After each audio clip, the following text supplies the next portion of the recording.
(5월은) 의미 있는 날들이 연속되는 그 달이지요.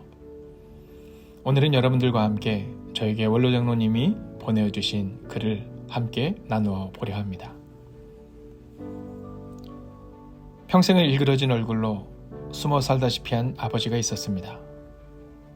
그에게는 아들과 딸, 남매가 있었는데 심한 화상으로 자식들을 돌볼 수가 없어 고아원에 아이들을 맡겨놓고 이 아버지는 시골의 외딴 집에서 살았습니다.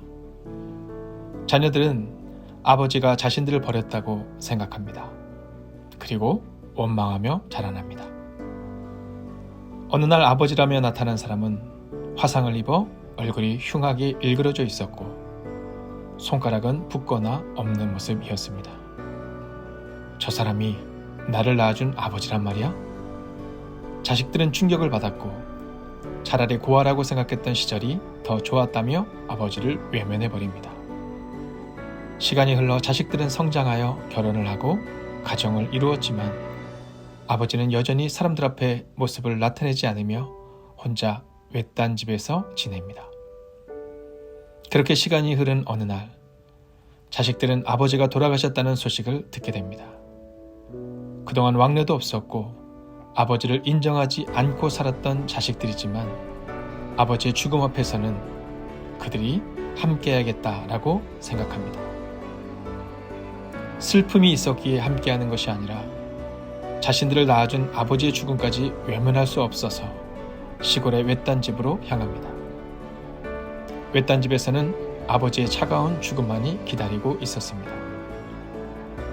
마을 노인 한 분이 문상을 와서는 아버지께서는 평소의 버릇처럼 화장은 싫다며 뒷산에 묻히기를 원한다고 일러주었습니다. 원망했던 아버지이기에 자식들은 아버지를 산에 묻으면 명절이나 혹은 때마다 찾아와야 하는 것이 번거롭고 귀찮아서 화장을 하겠다고 합니다. 그렇게 아버지를 화장하고 돌아온 자식들은 아버지의 짐을 정리해 태우기 시작합니다. 평소 덮었던 이불이랑 옷가지들을 비롯해 아버지의 흔적이 배어있는 물건들을 몽땅 끌어다 불을 지릅니다. 마지막으로 책들을 끌어내 붓 속에 집어넣다가 비망록이라고 쓰인 빛바랜 아버지의 일기장을 발견합니다.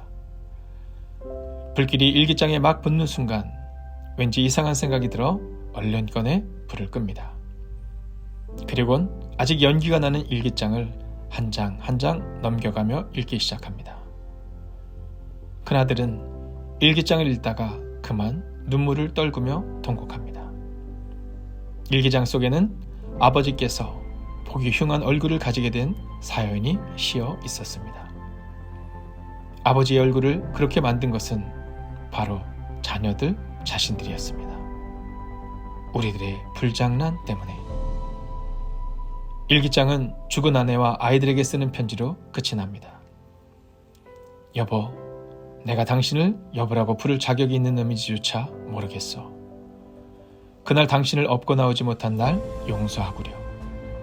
울부짖는 어린아이들의 울음소리를 뒤로하고 당신만을 업고 나올 수가 없었다오. 여보, 하늘나라에서 잘 있지?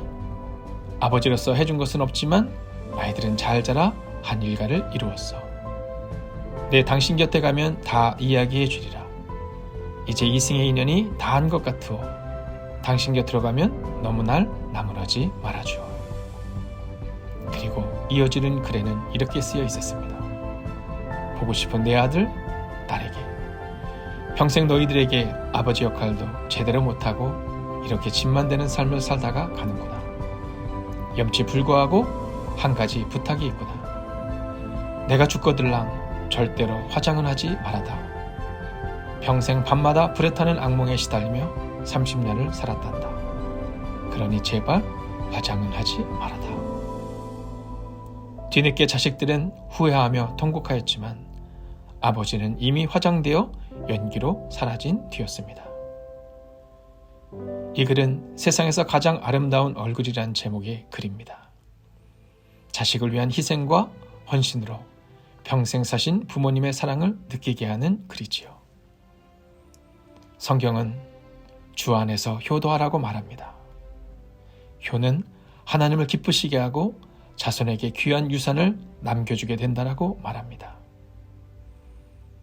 어버이날이 이제 며칠 지났지만 평소에 쑥스러워하지 못했던 말이 있다면, 혹시 속상함으로 말씀드리지 못한 말이 있다면 오늘 다시 한번 여러분의 마음을 전해보시지 않겠습니까?